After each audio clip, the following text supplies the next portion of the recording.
Dans un message publié sur les réseaux sociaux à l'occasion du 48e anniversaire de la victoire d'octobre, le président Abdel Fattah el-Sisi a salué les forces armées égyptiennes qui ont restauré la confiance à toute la nation.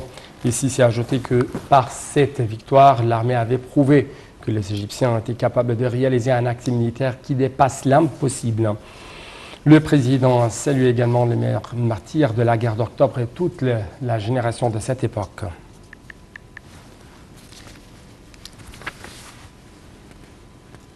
La première dame d'Égypte, Mme Ntessa el-Sisi, a félicité le peuple égyptien et ses forces armées à l'occasion du 48e anniversaire de la victoire d'octobre. Dans un message publié sur les réseaux sociaux, l'épouse du chef de l'État a ajouté que cette victoire glorieuse était une épopée que l'histoire avait tracée en lettres de lumière. La première dame a souligné que cette guerre était un bon exemple de la volonté et de la détermination de traverser vers un meilleur avenir.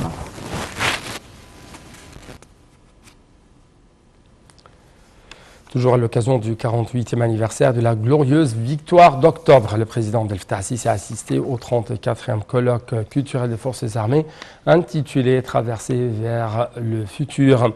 Au début de la célébration tenue hier, le chef de l'État a rendu hommage au défunt président Mohamed Anwar el-Sadat, héros de la guerre et de la paix. Le président Sisi a déclaré que la décision de la guerre était courageuse et l'armée égyptienne avait fait preuve de volonté, mais aussi de force pour réaliser cette victoire. Tout de suite, un commentaire de Ahmed Fikri et Hachel.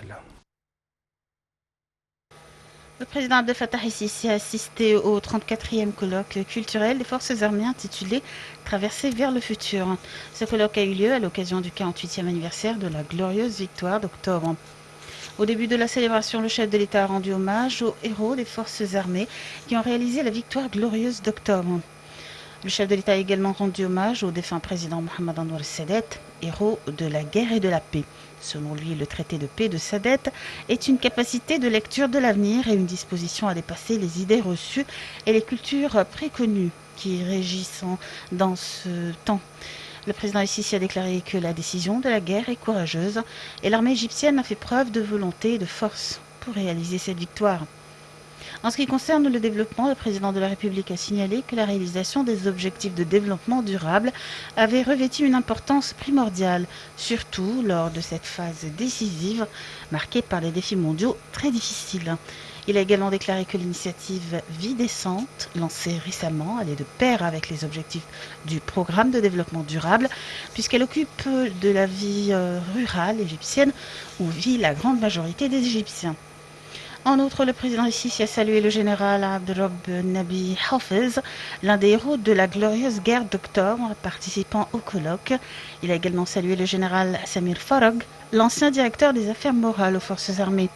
Le président a affirmé que le général Samir Farag est un grand commandant qui lui a appris comment agir et résoudre les problèmes.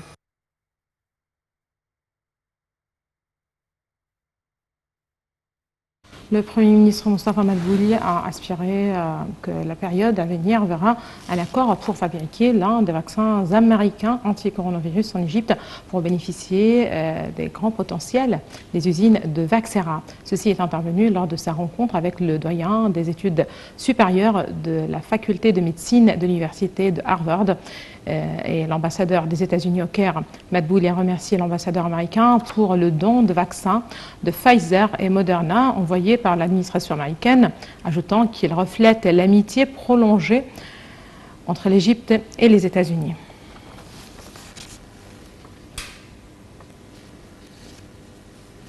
Le ministère de la Santé a déclaré que 788 nouveaux cas de coronavirus avaient été détectés, ce qui porte le nombre total des personnes contaminées jusqu'à présent à 300 935 cas.